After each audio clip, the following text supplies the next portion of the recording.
অনেকেই আমাদের কাছে জানতে চেয়েছেন যে বিভিন্ন জায়গায় পাইল ক্যাপের রড বাঁধা হয়। আপনারা দেখেন এখানেও একটা পাইল ক্যাপের খাঁচা তৈরি করা আছে। অল্টারনেট মাটাম, মানে প্রত্যেকটা রডে মাটাম নাই, একটা রডে মাটাম আর একটা রডে মাটাম নাই, এবং একটা রডের কিন্তু এক পাশেই মাটাম। আমরা এই মাটামটাকে ঘুরায়ে ঘুরায়ে ব্যবহার করি। তো অনেক জায়গায় তারা এই জিনিসটি দেখেছেন এবং জানতে চাই যে আসলে অল্টারনেট মাটাম বা অল্টারনেট এল কেন ব্যবহার করা হয়। সুপ্রিয় দর্শক, আশা করি সবাই ভালো আছেন। আজকে আবারও আরেকটি কনসেপ্ট ক্লিয়ার করার জন্য চলে আসলাম।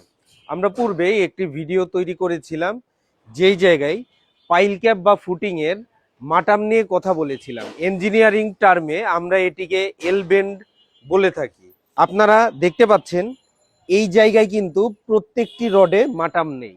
এটাকে আমরা অল্টারনেট এল বলে থাকি। লোকালি এটা অল্টারনেট মাটাম নামে পরিচিত, মানে একটা রডের এক পাশে মাটাম হয়, এইটা আমরা উভয় পাশে ঘুরিয়ে দেই। এখন এই বিষয়টি নিয়ে অনেকেই প্রশ্ন করেছে যে অল্টারনেট এল বা অল্টারনেট মাটাম আমরা কেন ব্যবহার করি। আপনাদেরকে আমি জানাতে চাই, ইঞ্জিনিয়াররা কেবলমাত্র সেটুকুই ব্যবহার করে যেটুকু প্রয়োজন। কারণ ইঞ্জিনিয়াররা জানে যে রড বা রিনফোর্সমেন্টটা আসলে কোন জায়গায় প্রয়োজন এবং কোন জায়গায় প্রয়োজন নেই। যেই জায়গায় প্রয়োজন নেই সেই জায়গায় যদি আমরা অতিরিক্ত রড ব্যবহার করি তাহলে আমার খরচটা আর ইকোনমি থাকবে না, খরচটা তখন বৃদ্ধি পাবে। ইকোনমি করার জন্য আমরা বিভিন্ন মেথড ব্যবহার করে থাকি, যেখানে আমরা রডকে রিডিউস করে থাকি। তারই একটি উদাহরণ হচ্ছে এখানে অল্টারনেট এল ব্যবহার করা। আপনারা এখানে যে রডের খাঁচাটি দেখতে পাচ্ছেন, এখানে 20 mm রড ব্যবহার করা হয়েছে।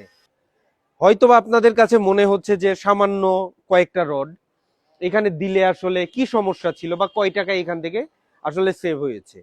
কিন্তু আমরা হিসাব করে দেখেছি, আমরা শুধুমাত্র আমাদের যে 16টি পাইল ক্যাপ আছে সেই পাইল ক্যাপগুলোতে মাটামের রড অল্টারনেট করে দেওয়ার কারণে এখান থেকেই আমরা 216 কেজি রড সেভ করতে পেরেছি।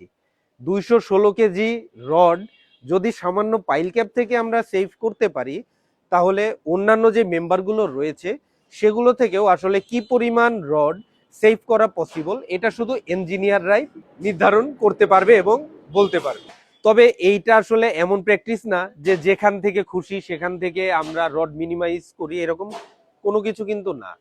এটা আসলে ড্রয়িং এর মাধ্যমে স্ট্রাকচারাল ইঞ্জিনিয়াররা মেনশন করে দিবে সে যেই যেই জায়গা থেকে কস্ট সেভিং করতে চায় সেই জায়গা থেকে সে কস্ট সেভিং করবে।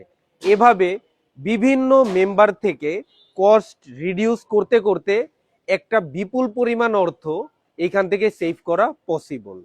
যারা মুখস্থ কাজ করে তারা দেখা যায় যেই জায়গায় প্রয়োজন আমার সেই জায়গায় রডটাকে মিনিমাইজ করে দিচ্ছে, আর যেই জায়গায় রডের প্রয়োজন নাই সেই জায়গায় আননেসেসারি রড প্রোভাইড করে আমার খরচ বৃদ্ধি করছে।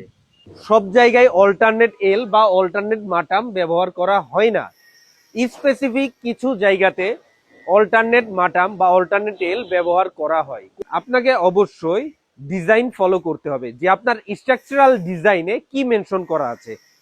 যদি সেখানে মাটাম মিনিমাইজ করা যায় বা অল্টারনেট এল করা যায় তাহলে অবশ্যই স্ট্রাকচারাল ইঞ্জিনিয়ার বিষয়টি বিবেচনা করে অল্টারনেট এল প্রোভাইড করবে। আর যদি স্ট্রাকচারাল ইঞ্জিনিয়ার মনে করেন যে না, সেখানে অল্টারনেট এল প্রোভাইড করার প্রয়োজন নাই, যেমন সাপোজ 6 ইঞ্চি পরপর রডের স্পেসিং, এখন আপনি যদি ওখানে অল্টারনেট এল করতে যান বা অল্টারনেট মাটাম ব্যবহার করতে চান তাহলে কিন্তু আপনার মাটামটা 1 ফিট পরপর হবে। পক্ষান্তরে যেখানে রডের স্পেসিং কম, যেমন সাপোজ 3 ইঞ্চি পরপর রডের স্পেসিং, তো সেইখানে আপনি যদি অল্টারনেট এল ব্যবহার করেন তাহলে কিন্তু আপনার 6 ইঞ্চি পরপর মাটাম ব্যবহার করা হবে। সুতরাং আসলে ব্যাপারগুলো বুঝতে হবে যে আসলে কোথায় অল্টারনেট এল ব্যবহার করতেছে এবং কোথায় অল্টারনেট এল ব্যবহার করতেছে না, এটাই আসলে যুক্তি। অনেকেই আমাদেরকে প্রশ্ন করেছেন যে সব জায়গায় কি অল্টারনেট এল তাহলে আমরা ব্যবহার করতে পারবো কিনা। উত্তর হচ্ছে না, আপনারা যে কোনো পাইল ক্যাপে অল্টারনেট মাটাম ব্যবহার করতে পারবেন না। যেখানে অল্টারনেট এল বা অল্টারনেট মাটাম ব্যবহার করা যাবে, ডিজাইনার নিজেই সেই জায়গা থেকে অল্টারনেট এল বা অল্টারনেট মাটাম মেনশন করে দিবে। আদারওয়াইজ যদি মেনশন না থাকে তাহলে আপনি ব্যবহার করতে পারবেন না। এখন আসি আপনাদের আরেকটা প্রশ্নে। সেই প্রশ্নটা হচ্ছে যে এই সামান্য মাটাম মিনিমাইজ করে আসলে কতটুকু টাকা সেভ করা যায়। আমরা হিসাব করে দেখেছি, যদি আমরা এই প্রজেক্টের কথা বলি, তাহলে এই প্রজেক্টে 16টি পাইল ক্যাপ রয়েছে এবং 16টি পাইল ক্যাপ থেকে যে পরিমাণ মাটাম রিডিউস করা হয়েছে অল্টারনেট এল এর মাধ্যমে, তো সেখান থেকে 216 কেজি রড মিনিমাইজ করা পসিবল হয়েছে। তাহলে আপনি বুঝতেছেন 216 কেজি রড আপনার শুধুমাত্র এই পাইল ক্যাপ গুলোতেই প্রয়োজন হলো না। তাহলে কি এখান থেকে একটা অর্থ কি সেফ হইলো। এটাই আসলে ইকোনমি ডিজাইন। তাহলে আশা করি অল্টারনেট এল বা অল্টারনেট মাটাম নিয়ে আপনাদের যে উৎকণ্ঠা ছিল যে আসলে কোথায় ব্যবহার করা হয় এবং ইঞ্জিনিয়াররা কেন একপাশে মাটাম অনেক সময় ব্যবহার করে, সেটার উত্তর পেয়ে গিয়েছেন। তো সবাই ভালো থাকবেন। সবার সুস্বাস্থ্য কামনা করে আজকের মতো বিদায় নিচ্ছি। সবাইকে ধন্যবাদ।